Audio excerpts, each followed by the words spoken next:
ಕನ್ನಡ ಕರ್ನಾಟಕ ರಕ್ಷಣಾ ವೇದಿಕೆ ರಾಜ್ಯಾಧ್ಯಕ್ಷರಾದ ಕೆ.ಸಿ. ಮೂರ್ತಿ ನೇತೃತ್ವದಲ್ಲಿ ನಾಡಹಬ್ಬ ಮೈಸೂರು ದಸರಾ ಆಚರಣೆ ಉದ್ಘಾಟನೆ ಕುರಿತಾಗಿ ನಗರದ ಖಾಸಗಿ ಹೋಟೆಲ್ನಲ್ಲಿ ಮಹತ್ವದ ಸುದ್ದಿಗೋಷ್ಠಿಯನ್ನು ನಡೆಸಿದರು. ಸಾಂಸ್ಕೃತಿಕ ರಾಜಧಾನಿ ಮೈಸೂರಿನಲ್ಲಿ ಪ್ರತಿ ವರ್ಷದಂತೆ ಈ ವರ್ಷವೂ ದಸರಾ ಹಬ್ಬದ ಆಚರಣೆ ಉದ್ಘಾಟನೆ ವಿಚಾರವಾಗಿ ಕನ್ನಡಪರ ಹೋರಾಟಗಾರ, ನಾಡು ನುಡಿ, ನೆಲ ಜಲ ಸಂಬಂಧಪಟ್ಟಂತೆ ಕರ್ನಾಟಕ ರಾಜ್ಯದ ಹಿತ ಕಾಯಲು ಕಳೆದ 50 ವರ್ಷಗಳಿಂದ ಹೋರಾಟ ಮಾಡಿಕೊಂಡು ಬರುತ್ತಿದ್ದಾರೆ. ಕರುನಾಡಿಗಾಗಿ ತಮ್ಮ ಸುದೀರ್ಘ ಜೀವನವನ್ನು ಮುಡಿಪಾಗಿಟ್ಟು ಜನಮಾನಸದಲ್ಲಿ ಉಳಿದಿರತಕ್ಕಂಥ ಹಿರಿಯ ಮುತ್ಸದ್ದಿ ರಾಜಕಾರಣಿ, ಕನ್ನಡಕ್ಕಾಗಿ ಕೈ ಎತ್ತುವಂಥ ಕನ್ನಡದ ಕಟ್ಟಾಳು ಎಂದು ಬಿಂಬಿತವಾಗಿರುವ ಶ್ರೀಯುತ ವಾಟಾಳ್ ನಾಗರಾಜ್ ಅವರನ್ನು ರಾಜ್ಯ ಸರ್ಕಾರ ಹಾಗೂ ಘನತೆವೆತ್ತ ಮುಖ್ಯಮಂತ್ರಿಗಳಾದ ಸಿದ್ದರಾಮಯ್ಯ ಅವರು ಮತ್ತು ಅವರ ಸಚಿವ ಸಂಪುಟದ ಸದಸ್ಯರು ಹಾಗೂ ರಾಜ್ಯದಲ್ಲಿರುವ ಎಲ್ಲ 224 ಶಾಸಕರು, ವಿಧಾನ ಪರಿಷತ್ ಸದಸ್ಯರು ಮತ್ತು ಕಾಂಗ್ರೆಸ್ ಪಕ್ಷ ಒಕ್ಕೊರಲಿಂದ ಇವರನ್ನು ದಸರಾ ಹಬ್ಬದ ಚಾಮುಂಡೇಶ್ವರಿ ಪೂಜೆಗೆ ಅನುವು ಮಾಡಿಕೊಡಬೇಕು. ಕನ್ನಡ ಕರ್ನಾಟಕ ರಕ್ಷಣಾ ವೇದಿಕೆ ಅಧ್ಯಕ್ಷರಾದ ಕೆ.ಸಿ. ಮೂರ್ತಿಯವರು ಮಾಧ್ಯಮಕ್ಕೆ ತಿಳಿಸಿದರು. ಕರ್ನಾಟಕ ರಕ್ಷಣಾ ವೇದಿಕೆ ಸ್ವಾಭಿಮಾನಿ ಬಣದ ಅಧ್ಯಕ್ಷ ಲಿಂಗರಾಜೇಗೌಡ ಮಾತನಾಡಿ, ಸರ್ಕಾರ ದಸರಾ ಉದ್ಘಾಟನೆಗೆ ಮಹನೀಯರನ್ನು ಆಯ್ಕೆ ಮಾಡುವ ಮುನ್ನ ಒಂದು ತಜ್ಞರ ಸಮಿತಿ ಮಾಡಿ ಎಲ್ಲರಿಗೂ ಒಪ್ಪುವಂಥವರನ್ನು ದಸರಾ ಉದ್ಘಾಟನೆಗೆ ಆಯ್ಕೆ ಮಾಡಬೇಕು ಎಂದು, ಇದರಿಂದ ಸರ್ಕಾರದ ಪಾರದರ್ಶಕತೆ ಎದ್ದು ಕಾಣುತ್ತಿದೆ ಎಂದು ಲಿಂಗರಾಜೇಗೌಡ ಹೇಳಿದರು. ಈ ಸಂದರ್ಭದಲ್ಲಿ ಪತ್ರಿಕಾಗೋಷ್ಠಿಯಲ್ಲಿ ಕನ್ನಡ ವೇದಿಕೆ ಮುಖಂಡರಾದ ಕೆ.ಜಿ.ಎಫ್. ಸುರೇಶ್, ಕನ್ನಡ ಕರ್ನಾಟಕ ರಕ್ಷಣಾ ವೇದಿಕೆಯ ಗೌರವಾಧ್ಯಕ್ಷರಾದ ಚೇತನ್ ಕುಮಾರ್ ಸೇರಿದಂತೆ ಹಲವರು ಪಾಲ್ಗೊಂಡು, ಸರ್ಕಾರ ಮುಂದಿನ ಬಾರಿಯಾದರೂ ದಸರಾ ಉದ್ಘಾಟನೆಗೆ ವಾಟಾಳ್ ನಾಗರಾಜ್ ಅವರನ್ನು ಪರಿಗಣಿಸಿ ಕನ್ನಡದ ಅಸ್ಮಿತೆಗೆ ನ್ಯಾಯ ಸಲ್ಲಿಸಬೇಕು ಎಂದು ಎಲ್ಲರೂ ಸರ್ಕಾರಕ್ಕೆ ಮನವಿ ಮಾಡಿದರು. ಈ ಹೋರಾಟ ಮಾಡಿದವರು ಒಬ್ಬರು ಹಿರಿಯ ಜೀವಿ ನಮ್ಮ ಜೊತೆ ಇದ್ದಾರೆ. ಇವತ್ತವರೆಗೂ ಕನ್ನಡದ ಸೇವೆಯಲ್ಲಿ ನಿರಂತರವಾಗಿ ತೋರಿಸ್ಕೊಂಡಿರೋರು ಏಕೈಕ ವ್ಯಕ್ತಿ ವಾಟಾಳ್ ನಾಗರಾಜ್ ಅವರು. ಸನ್ಮಾನ್ಯ ವಾಟಾಳ್ ನಾಗರಾಜ್ ಅವರು ನಮ್ಮ ಹಿರಿಯಣ್ಣ, ಹೋರಾಟಗಾರರಲ್ಲಿ ಹಿರಿಯಣ್ಣ. ನಾವು ಅಭಿಮಾನನ ಅವರು ಕಾರ್ಯಕ್ರಮಗಳು, ಅವ್ರ ಹೋರಾಟಗಳನ್ನ ನೋಡಿ ಹೃದಯದಲ್ಲಿ ಇಟ್ಕೊಂಡು, ಅವ್ರನ್ನ ಅಭಿಮಾನನ ಇಟ್ಕೊಂಡು ನಾವು ಹೆಂಗೆ ರಾಜ್ಕುಮಾರ್ನ ಹೃದಯದಲ್ಲಿ ಇಟ್ಕೊಂಡಿದ್ದೀವೋ ಹಂಗೆ ಒಬ್ಬ ಹಿರಿಯ ಹೋರಾಟಗಾರರು, ಅವ್ರನ್ನ ನಾವು ಹೃದಯದಲ್ಲಿ ಇಟ್ಕೊಂಡ್ಬಂದಂಥವ್ರು. ಅವ್ರ ಬಗ್ಗೆ ಅಪಾರವಾದ ಗೌರವ ಇದೆ. ಈ ನಾಡಿಗೆ ಸೇವೆ ತುಂಬ ಕೊಡುಗೆ ಇದೆ. ಅವರು ಸೇವೆ ಕೊಟ್ಟಿದ್ದಾರೆ ಈ ನಾಡಿಗೆ, ಈ ನಾಡಿನ ಮಕ್ಕಳಿಗೆ. ಅನ್ಯಾಯ ಆದಾಗ ಹೋರಾಟಗಳಿರ್ಬೋದು, ಕೆಲಸ ಕಾರ್ಯಗಳು ಇರ್ಬೋದು, ಈ ನಾಡಿನ ಇತಿಹಾಸದ ಬಗ್ಗೆ ಗೊತ್ತಿರೋವಂಥ ಕೆಲಸ ಕಾರ್ಯಗಳಲ್ಲಿ ಏನೋ ತೊಂದರೆ ಆದಾಗ ಧ್ವನಿ ಎತ್ತುವಂಥದ್ದು ಇರ್ಬೋದು.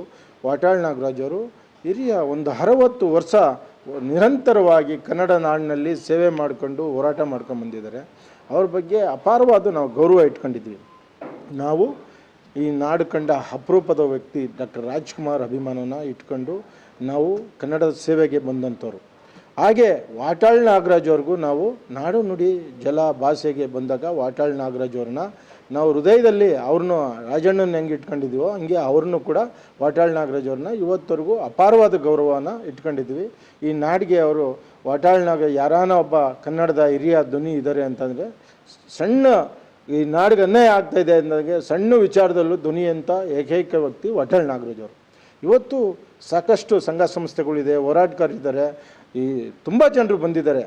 ಇವತ್ತು ನಾವು ಯಾವುದಕ್ಕೆ ಆದರೂ ಪ್ರಾಮುಖ್ಯತೆ ಕೊಡಬೇಕಾದ್ರೆ ಏನು ಇತಿಹಾಸನ ಇವತ್ತವರೆಗೂ ಕಾಪಾಡ್ಕೊಂಬಂದಿದ್ದಾರೋ ಅಂಥ ವ್ಯಕ್ತಿಗಳನ್ನ ನಾವು ಯಾವತ್ತೂ ಎಲ್ಲೇ ಆದರೆ ನಾವು ಹೃದಯದಲ್ಲೇ ಇಟ್ಕೊಂಡು ಬರಬೇಕು. ಬಾಯಲ್ಲೊಂದು ಹೃದಯದಲ್ಲೊಂದು ಇಕ್ಕಬಾರ್ದು. ಹಾಗೆ ನಮ್ಮ ನಾಡು ನುಡು ಬಗ್ಗೆ ತುಂಬ ಅಪಾರವಾದ ಸೇವೆ ಮಾಡಿದಂಥ ವಾಟಾಳ್ ನಾಗರಾಜ್ ಅವರಿಗೆ, ಮಾನ್ಯ ಗೌರವಾನ್ವಿತ ಮುಖ್ಯಮಂತ್ರಿಗಳು ಸಿದ್ದರಾಮಯ್ಯ ಅವ್ರಿಗೆ ನಾವು ಒಂದು ಮಾತು ಹೇಳಲಿಕ್ಕೆ ಇಷ್ಟಪಡ್ತೀವಿ. ಏನಂತಂದರೆ, ಈ ಮೈಸೂರು ನಗರ ಪವಿತ್ರವಾದ ನಗರ, ಇತಿಹಾಸನ ತುಂಬ ತಿಳ್ಕೊಂಡಂಥವ್ರು. ಇವತ್ತು ಕೂಡ ಮೈಸೂರು ಅಂತಂದ ಬಂದರೆ ಆ ಇತಿಹಾಸ ಗೊತ್ತಿರುವಂಥ ವ್ಯಕ್ತಿ ವಾಟಾಳ್ ನಾಗರಾಜ್ ಅವರು. ವಾಟಾಳ್ ನಾಗರಾಜ್ ಅವ್ರಿಗೆ ಒಂದು ಅವಕಾಶನ ದಸರಾ ಸಾಂಸ್ಕೃತಿಕ ನಗರ, ಇಡೀ ರಾಷ್ಟ್ರ ನೋಡಿದಂಥ ಒಂದು ಕಾರ್ಯಕ್ರಮ ಅದು. ಮೈಸೂರು ದಸರಾ ಅಂದರೆ ಒಂದು ಏನು ಸಂಭ್ರಮ ಆಚರಣೆ, ಅದು ನಾಡ ಹಬ್ಬ. ಅಂಥ ಹಬ್ಬ ಟೈಮಲ್ಲಿ ನಮ್ಮ ಹಿರಿಯ ಜೀವಿ ವಾಟಾಳ್ ನಾಗರಾಜ್ ಅವ್ರಿಗೆ ಮಾನ್ಯ ಸಿದ್ದರಾಮಯ್ಯ ಅವ್ರ ಸರ್ಕಾರ ಒಂದು ಅವಕಾಶ ಮಾಡಿಕೊಡ್ಬೇಕು ದಸರಾ ಉದ್ಘಾಟನೆಗೆ ಅನ್ನೋದು ನಮ್ಮ ಸುಮಾರು ವರ್ಷದಿಂದ ಧ್ವನಿ ನಾನು ಪ್ರತಿ ವರ್ಷವೂ ಹೇಳ್ತಾ ಇದ್ದೀನಿ. ಹಿರಿಯ ಜೀವಿ ಅವ್ರಿಗೂ ಒಂದು ಅವಕಾಶ ಮಾಡಿಕೊಡ್ಲಿ ಅಂತ ನಾನು ಮಾನ್ಯ ಮುಖ್ಯಮಂತ್ರಿಗಳಿಗೆ, ಮಂತ್ರಿಮಂಡಲಕ್ಕೆ, ಕಾಂಗ್ರೆಸ್ ಪಕ್ಷಕ್ಕೆ ಅವ್ರ ಸರ್ಕಾರಕ್ಕೆ ನಾನು ಮನವಿ ಮಾಡ್ಕೊತೀನಿ. ಯಾಕೆ ಅಂತಂದರೆ ಸಾಕಷ್ಟು ವರ್ಷದಿಂದ ನಿರಂತರವಾಗಿ ನಾವು ನೋಡಿದಂಥ ಒಬ್ಬ ವಾಟಾಳ್ ನಾಗರಾಜು ಅಜಾತಶತ್ರು ಈ ನಾಡಿನಲ್ಲಿ ಎಲ್ಲ ಜನನೂ ಎಲ್ಲ ಪ್ರೀತಿಯಿಂದ ಕಂಡಂಥ ಒಬ್ಬ ವ್ಯಕ್ತಿ. ಅಂಥವ್ರಿಗೆ ಒಂದು ದಸರಾ ಉದ್ಘಾಟನೆಗೆ ಆ ತಾಯಿ ಅವಕಾಶ ಕೊಟ್ಟು ಮಾಡಿಕೊಡ್ಲಿ ಅನ್ನೋದು ನಾನು ಮಾನ್ಯ ಮುಖ್ಯಮಂತ್ರಿಗಳಿಗೆ ಮನವಿ ಮಾಡ್ಕೊತಾ ಇದ್ದೀನಿ. ಅವ್ರ ಸರ್ಕಾರಕ್ಕೆ ಮತ್ತು ಹಾಗೆ ಅವ್ರ ಮಂತ್ರಿಮಂಡಲಕ್ಕೆ ಎಲ್ಲ ಅವ್ರ ಮಂತ್ರಿಮಂಡಲ ಏನಿದೆ ಎಲ್ಲ ಮಂತ್ರಿಮಂಡಲಕ್ಕೂ ಮತ್ತು ಅವರ ಪಕ್ಷದ ಎಲ್ಲ ಪ್ರತಿಯೊಬ್ಬ ಕಾರ್ಯಕರ್ತರಿಗೂ ಈ ನಾಡಿನ ಕನ್ನಡದ ಅಭಿಮಾನನ ಇಟ್ಕೊಂಡಿರೋಂಥ ಎಲ್ಲ ವ್ಯಕ್ತಿಗಳಿಗೂ ನಾನು ಮನವಿ ಮಾಡ್ಕೊತೀನಿ. ಅವರು ವಾಟಾಳ್ ನಾಗರಾಜ್ ಅವ್ರಿಗೆ ಅವಕಾಶನ ದಸರಾ ಉದ್ಘಾಟನೆಗೆ ಮಾಡಿಕೊಡ್ಬೇಕು ಅಂತ ಲಾಸ್ಟ್ ಟೈಮು ಕೂಡ ಹೇಳಿದ್ದೆ ನಾನು. ನಮ್ಮ ಮಂಜುನಾಥ್ ನಾಯ್ಕರೇ ಇದ್ದಾರೆ ಸಾಕ್ಷಿ. ನಾನು ಲಾಸ್ಟ್ ಟೈಮು ಕೂಡ ಹೇಳಿದ್ದೆ ಅವಕಾಶ ಮಾಡಿಕೊಡಿ ಅಂತ. ಹಿರಿಯ ಜೀವಿ ಅವ್ರಿಗೊಂದು ಅವಕಾಶ ಮಾಡಿಕೊಟ್ರೆ ಈ ನಾಡು ಕಂಡಂಥ ಅವರು ಎಲ್ಲ ರಾಜಕಾರಣ ಇರ್ಬೋದು, ಹೋರಾಟ ಇರ್ಬೋದು, ಬೆಂಗಳೂರು ನಗರದಲ್ಲಿ ಪಾಲಿಕೆ ಸದಸ್ಯರಾಗಿದ್ದಾರೆ 4 ಬಾರಿ, 1 ಬಾರಿ MLA ಆಗಿದ್ದಾರೆ, ಸುಮಾರು ವರ್ಷದಿಂದ ಹೋರಾಟ ಮಾಡ್ಕೊಂಬಂದಿದ್ದಾರೆ. ಅವರು ಎಲ್ಲದರಲ್ಲೂ ಇತಿಹಾಸ ಗೊತ್ತಿರುವಂಥ ವ್ಯಕ್ತಿ. ಅವ್ರಿಗೊಂದು ಅವಕಾಶ ಮಾಡಿಕೊಡ್ಲಿ ಸನ್ಮಾನ್ಯ ವಾಟಾಳ್ ನಾಗರಾಜ್ ಅವ್ರಿಗೆ. ಕನ್ನಡದ ಧ್ವನಿ ಅವರು, ಕರ್ನಾಟಕ ಕಂಡ ಏಕೈಕ ವ್ಯಕ್ತಿ. ಅಭಿಮಾನನ ಇವತ್ತು ನಾಡು ನುಡಿ ಬಗ್ಗೆನ ಸಾಕಷ್ಟು ಎಲ್ಲ ನೋವುಗಳನ್ನೂ ಜೊತೆಯಲ್ಲಿ ಇಟ್ಕೊಂಡು ಬಂದಂಥ ವ್ಯಕ್ತಿ ಅವರು. ಅವರಿಗೆ ಅವಕಾಶ ಮಾಡಿಕೊಟ್ರೆ ಹಿರಿಯ ಜೀವಿ ಅವ್ರಿಗೂ ಒಂದು ನೋಡು, ನಾವು ಸೇವೆ ಮಾಡಿರೋದಕ್ಕೆ ಇವತ್ತು ನಾಡಿನ ಜನರು ನಮ್ಗೆ ಅವಕಾಶ ಮಾಡಿಕೊಟ್ಟಿದ್ದಾರೆ. ಈ ಸಾಂಸ್ಕೃತಿಕ ಹಬ್ಬಕ್ಕೆ ಉದ್ಘಾಟನೆಗೆ ನಮಗೂ ಕರೆದಿದ್ದಾರೆ ಅನ್ನೋದು ಒಂದು ಗೌರವ ಇರ್ತೈತೆ. ಅವರು ಸೇವೆ ಮಾಡಿರೋದಕ್ಕೂ ಇವತ್ತು ಮಾನ್ಯ ಮುಖ್ಯಮಂತ್ರಿಗಳು, ಗೌರವಾನ್ವಿತ ಮುಖ್ಯಮಂತ್ರಿಗಳು ಸಿದ್ದರಾಮಯ್ಯವರು, ಅವರು ಕೂಡ ಮೈಸೂರು ಜಿಲ್ಲೆಯವರು, ವಾಟಾಳ್ ನಾಗರಾಜ್ ಅವರು ಮೈಸೂರು ಜಿಲ್ಲೆಯವರು. ಅವಕಾಶ ಮಾಡಿಕೊಟ್ರೆ ತುಂಬ ನಮಗೆಲ್ಲ ಕನ್ನಡಿಗರಿಗೆ ಒಂದು ಹೆಮ್ಮೆಯ ದಿನ ಅನ್ನೋದು ನಮ್ಮ ಮನದಾಳದ ಮಾತು. ಭಾರಿ ಖುಷಿಯಾಗುತ್ತೆ.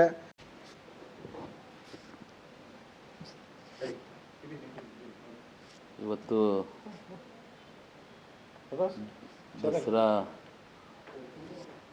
ಉದ್ಘಾಟನೆಗೆ ನಮ್ಮ ಹೋರಾಟಗಾರರಲ್ಲಿ ಒಂದು ಮನವಿ ಏನಂದರೆ, ಯಾರ ಪರ ಯಾರ ವಿರೋಧ ಅಲ್ಲ, ಸರ್ಕಾರ ಏನು ನಿರ್ಧಾರ ಮಾಡಿದೆ ಆ ನಿರ್ಧಾರದಕ್ಕೆ ನಮ್ಮದೇನು ಯಾವುದೂ ವಿರೋಧ ಇಲ್ಲ. ಏನಿವತ್ತು ಎಲ್ಲ ಸಾಮಾಜಿಕ ಜಾಲತಾಣದಲ್ಲಿ ತಮ್ಮ ಮೀಡಿಯಾಗಳಲ್ಲಿ ಪರ ವಿರೋಧಗಳು ನಡೀತಾ ಇದೆ. ನಾವು ಪರ ವಿರೋಧಗಳ ಬಗ್ಗೆ ಚರ್ಚೆ ಮಾಡಲಿಕ್ಕೆ ಮಾತಾಡ್ತಾ ಇಲ್ಲ. ಆದರೂ ಸುಮಾರು ಹಲವಾರು ವರ್ಷಗಳಿಂದ ತನ್ನದೇ ಆದ ಛಾಪನ್ನು ಮೂಡಿಸಿ ಈ ಕರ್ನಾಟಕಕ್ಕೆ ಕನ್ನಡಿಗರಿಗೋಸ್ಕರ ನಿರಂತರವಾಗಿ ಹೋರಾಟವನ್ನು ಮಾಡ್ಕೊಂಡು ಬಂದಂಥ ನಮ್ಮ ವಾಟಾಳ್ ನಾಗರಾಜ ಸಾಹೇಬ್ರ ಪರವಾಗಿ ಒಂದು ಸರಿ ಸರ್ಕಾರ ಯಾವ ಮಾನದಂಡದಲ್ಲಿ ಆಯ್ಕೆ ಮಾಡ್ತದೆ ದಸರಾ ಉದ್ಘಾಟನೆಗೆ, ಒಂದು ಎಲ್ಲರನ್ನು ಕರೆದು ಒಂದು ತೀರ್ಮಾನ ಮಾಡಬೇಕಾಗ್ತದೆ. ಏಕಾಏಕಿ ಸರ್ಕಾರ ತಂದೆ ಗೆದ್ದಿದ್ದೀರಿ, 136 ಸೀಟ್ ಬಂದಿದೆ, ನಿಮ್ಮದೇ ಕ್ಯಾಬಿನೆಟ್ ಇದೆ, ಮಾಡಿ ಸಂತೋಷ. ನೀವು ಆಯ್ಕೆ ಮಾಡುವಾಗ ಈ ಸಮಾಜಕ್ಕೆ, ಈ ನಾಡಿಗೆ ಅದರೇ ಆದಂಥ ಕೊಡುಗೆಯನ್ನು ಕೊಟ್ಟವ್ರನ್ನ ಗುರುತಿಸ್ಬೇಕು. ನಮ್ಮ ವಾಟಾಳ್ ನಾಗರಾಜ್ ಅವರು ಎಷ್ಟು ವಯಸ್ಸು ಎಷ್ಟಿದೆ ಅವ್ರಿಗೆ, ಈ ನಾಡಿಗೆ MLA ಆಗಿದ್ದಾರೆ, ಹಲವಾರು ಹೋರಾಟಗಳನ್ನು ಮಾಡಿದ್ದಾರೆ, ಕನ್ನಡಕ್ಕೆ ಅವರದೇ ಆದಂಥ ಕೊಡುಗೆಗಳನ್ನು ಕೊಟ್ಟಿದ್ದಾರೆ. ರೈತರ ಪರವಾಗಿ, ನಾಡಿನ ಪರವಾಗಿ, ನೊಂದವರ ಪರವಾಗಿ ಸರ್ಕಾರದ ಕೆಲವು ನ್ಯೂನತೆಗಳನ್ನು ಖಂಡಿಸಿದಲ್ಲಿ ಸರ್ಕಾರ ನಿರ್ಧಾರಗಳನ್ನು ಅವರು ಮಾಡಿದಂಥ ತಪ್ಪುಗಳನ್ನು ಎಚ್ಚರಿಸಿದಂಥದ್ರಲ್ಲಿ, ಸರ್ಕಾರ ಮಾಡಿದ ತಪ್ಪುಗಳನ್ನು ಎತ್ತಿ ಹಿಡಿಯೋದಂಥಲ್ಲಿ ಸಾಮಾನ್ಯವಾಗಿ ಸಾರ್ವಜನಿಕರಿಗೆ ಅನಾನುಕೂಲವಾದಾಗ, ರೈತರಿಗೆ ಅನುಕೂಲವಾಗ ಸಿಡಿದೆದ್ದಿ ಹಲವಾರು ನಮ್ಮ ಮೂರ್ತಣ್ಣವ್ರು ಹೇಳ್ದಂಗೆ ಹಲವಾರು ಹೋರಾಟಗಳನ್ನು, ಇತಿಹಾಸವನ್ನು ನಿರ್ಮಿಸಿದ್ದಾರೆ. ಹೋರಾಟದಲ್ಲಿ ಈ ರೈತರಿಗೆ, ಈ ನಾಡಿಗೆ ಅವರದೇ ಆದಂಥ ಕೊಡುಗೆ ಇದೆ. ಹಾಗಾಗಿ ಕನ್ನಡ ಪರ ಹೋರಾಟಗಾರರು ಎಲ್ಲೋ ಒಂದು ಕಡೆ, ಏನೋ ಒಂದು ಕಡೆ ಯಾವುದೋ ಒಂದು ಭಾವನೆಯಲ್ಲಿ ನೋಡೋದನ್ನ ಸಾರ್ವಜನಿಕರು ನೋಡ್ತಾರೆ ಅನ್ನೋದಕ್ಕಿಂತಲೂ ಸರ್ಕಾರ ಯಾಕೆ ಗುರುತಿಸ್ತಾ ಇಲ್ಲ, ಸರ್ಕಾರ ಯಾಕೆ ಕನ್ನಡ ಪರ ಹೋರಾಟಗಾರರನ್ನ ಯಾಕೆ ತೊಗೊತಾ ಇಲ್ಲ, ಇಂಥ ವಿಚಾರಗಳು ಬಂದಾಗ, ಇಂಥದೇ ಆದಂಥ ಕೊಡುಗೆಯನ್ನು ಕೊಟ್ಟಾಗ ಯಾಕೆ ನಮ್ಮ ಹಿರಿಯ ಹೋರಾಟಗಾರರಾದಂಥ ವಾಟಾಳ್ ನಾಗರಾಜ್ ಸಾಹೇಬರಿಗೆ ಯಾಕೆ ಕೊಡಬಾರ್ದು? ಒಂದು ಸರಿ ಪ್ರತಿ ಸರಿಗೂ ನಾವು ಯಾವ ಮಾನದಂಡದಲ್ಲಿ ನೀವು ಮಾಡ್ತಾಯಿದ್ದೀರಿ? ಹಾಗಾಗಿ ನಮ್ಮ ಹೋರಾಟಗಾರರಲ್ಲಿ ಹಿರಿಯರಿದ್ದಾರೆ, ಅವರು ನೀವು ಈ ಸರಿ ಆಗಿದೆ, ಮುಂದಲು ಸರಿಗೆ ಖಂಡಿತ ನೀವು ಪರಿಗಣಿಸಬೇಕು, ಒಂದು ಸಭೆ ಕರಿಬೇಕು. ಯಾವ ಮಾನದಂಡದಲ್ಲಿ ನೀವು ಮಾಡ್ತೀರಿ, ನೀವು ಒಂದು ಪ್ರಶಸ್ತಿ ಒಂದು ಆಯ್ಕೆ ಕೊಡುವಾಗ ಮನವಿಗೆ ಒಂದು ಯಾರ್ಯಾರು ಬೇಕು ಅಂತೇಳಿ ಅರ್ಜಿ ಕೊಡಿ ಅಂತ ಕೇಳ್ತೀರ. ನೀವು ಈ ವಿಚಾರಗಳು ಬಂದಾಗ ಯಾಕೆ ಸಾರ್ವಜನಿಕ ಚರ್ಚೆಗೆ ಬಿಡಲ್ಲ? ಈ ವಿಚಾರ ಬಂದಾಗ ಯಾಕೆ ಒಂದು ನಿಮ್ಮ ಸಭೆಯನ್ನು ಕರೆಯಲ್ಲ? ಒಂದು ಸಭೆಯಲ್ಲಿ ಯಾಕೆ ನಿರ್ಣಯ ಮಾಡಲ್ಲ? ಏಕಪಕ್ಷೀಯವಾಗಿ ಈಗ ಮೊನ್ನೆ ನೋಡಿದೆ ನಾನು, ಸಿ ಮಹದೇವಪ್ಪರು ಹೇಳಿದ್ದಾರೆ ಅಂತ ಮಾಡಿದ್ದಾರೆ ಅಂಥೇಳಿ ಹೇಳಿದರು. ಅದೆಲ್ಲ ಅಲ್ಲ, ಒಂದು ಸಾಮಾಜಿಕವಾಗಿ ಬಿಡಿ, ಒಂದು ಸೇರಿಸಿ ಎಲ್ಲರೂ ಸೇರಿಸಿ ಸರ್ವಾನುಮತದಿಂದ ಯಾರಿಗೆ ಅವಕಾಶ ಕೊಡಬೇಕು, ಎಲ್ಲರಿಗೂ ಎಲ್ಲ ಫೀಲ್ಡಲ್ಲೂ ಎಲ್ಲ ರಂಗದಲ್ಲೂ ಕೆಲಸ ಮಾಡ್ಕೊಂಬಂದಿರ್ತಾರೆ, ಎಲ್ಲರಿಗೂ ಒಂದೊಂದು ಸರಿ ಅವಕಾಶ ಕೊಡಿ.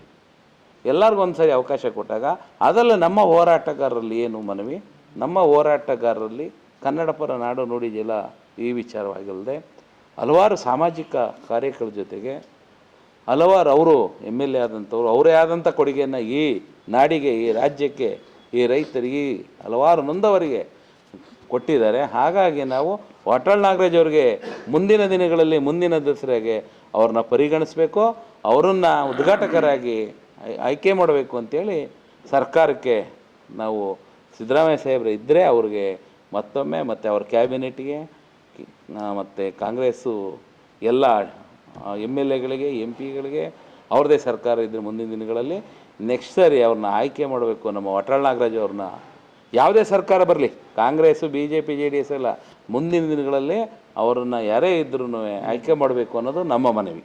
ಧನ್ಯವಾದಗಳು. ಅದಕ್ಕೆ ನಮಗೂ ಸಹಮತ ಇದೆ. ನಾವು ಅವರ ಅಭಿಮಾನಿಗಳು, ನಾವು ಅವರಿಗೆ ಇದು ಆಯ್ಕೆ ಮಾಡಬೇಕಾಯಿತು.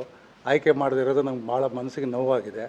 ಆದ್ದರಿಂದ ನಾವು ಮತ್ತೊಂದು ಸರಿ ಸಿದ್ದರಾಮಯ್ಯ ಸರ್ಕಾರಕ್ಕೆ ಕೇಳ್ಕೊಳ್ತಾ ಇದ್ದೀವಿ, ದಯವಿಟ್ಟು ಆಯ್ಕೆ ಮಾಡಿ. ಇನ್ನಿಲ್ಲ ಅಂದರೆ ಮುಂದಿನ ದಿನಗಳಲ್ಲಾದರೂ ಆಯ್ಕೆ ಮಾಡಿ, ಅವರಿಗೆ ಸಂತೃಪ್ತಿ ಮಾಡಿ. ಹಿರಿಜೀವಿ